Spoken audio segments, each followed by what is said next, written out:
आनंद क्या है? कोई भी साधन,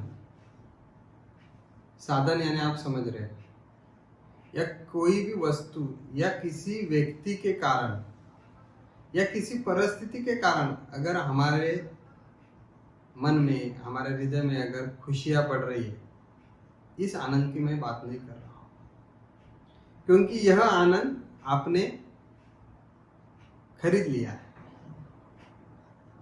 यानी पैसे से आपने कुछ चीज खरीदी है, किसी को रिश्वत देके, किसी को प्रलोभन देके आपने उसे आपके पास बुलाया है, आपके पास बिठाया है, या किसी को अपना बना लिया है, और वो जो आपके पास नहीं था वो खरीदने से, रिश्वत देने से, प्रलोभन देने से आपका हो गया।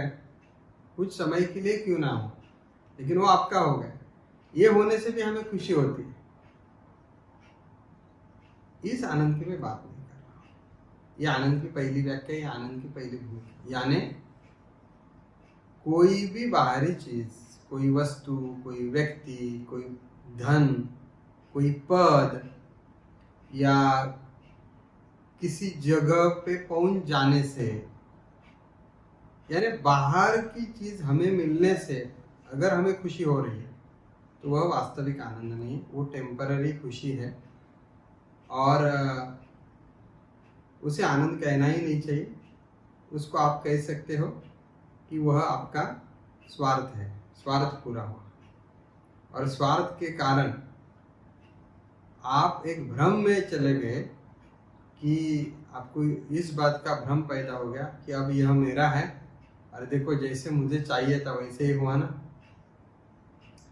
यानी जैसे बच्चे गलती करते हैं और बड़े लोग बोलते हैं गलती करने के बाद भी, हाँ हाँ तुम्हारा गलत नहीं, तुम तो सही हो, अरे दुनिया में सबसे होशियार तुम हो। और फिर उसे खुशी होती है, हाँ देखा मैं कितना, मैं कितना। यानी बाहरी चीजों से हमारे अहंकार की तृप्ति होती है, और उस अहंकार की तृप्ति होने के कारण हमें लगता है कि हम और बड़े हो गए, हम स्मार्ट हो गए, या हमें कुछ प्राप्त हुआ। ये भ्रम है, इसको आनंद कहना योग्य नहीं है।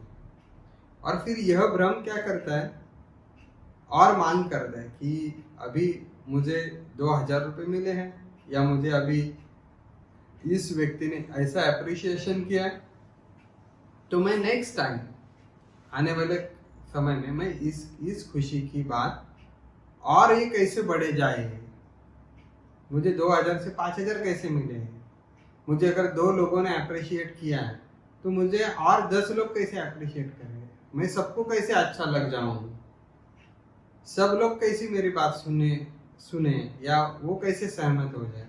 ऐसे हम प्रयास करेंगे, क्योंकि अहंकार का एक वास्तविक रूप है कि अहंकार हमेशा बढ़ता चला जाता है, फैलता चला जाता है। और इसीलिए जीवन के प्रति आनंद मिलवाने का यह जो हमारा अप्रोच है, ये अप्रोच गलत है, ये अप्रोच ही गलत है। और इसी के कारण ज्यादातर लोग दुखी हैं, संसार में दुखी इसीलिए हैं। अपने आसपास में जो परिवार में बैठे लोग हैं उनसे लोग क्यों दुखी है, क्योंकि यही बात है ना कि एक बात मेरे मन जैसी हो गई, मुझे जैसे चाहिए था वैसे मैंने मिलवा दी, मैंने कर दी। अब मैं चाहता हूँ दूसरी भी बात ऐसी ही होनी चाहिए, तीसरी भी बात ऐसी ही होनी चाहिए, चौथी भी बात ऐसी ही होनी चाहिए। ये अहंकार का फैलाव है, और अहंकार के फैलाव को ही आदमी आनंद समझ रहा है, खुशी समझ रहा है, सुकून समझ रहा है। ये आदमी की भूल है। अब क्या करें, यदि आपको 24 कैरेट सोना और सोने जैसा रंग दिया हुआ कोई मेटल, इसमें अगर आपको फर्क नहीं समझ रहा है तो उसके लिए मेटल का दोष नहीं, सोने का दोष नहीं, दोष हमारा है कि हमें बातों की, जीवन की जो गहराई है वो गहराई अब समझ में नहीं आती। वो कब समझ में आएगी, अपनी योग्यता बढ़ा, अपनी क्षमता बढ़ा, तब समझ में आएगा सच्चा क्या है, झूठा क्या है, खराब क्या है, अच्छा क्या है। तो आनंद की व्याख्या करते समय मैं कहूँगा कि कोई भी बाहरी घटना होने के कारण अगर हमें खुशी हो रही है या हमें दुख हो रहा है तो वह आनंद नहीं।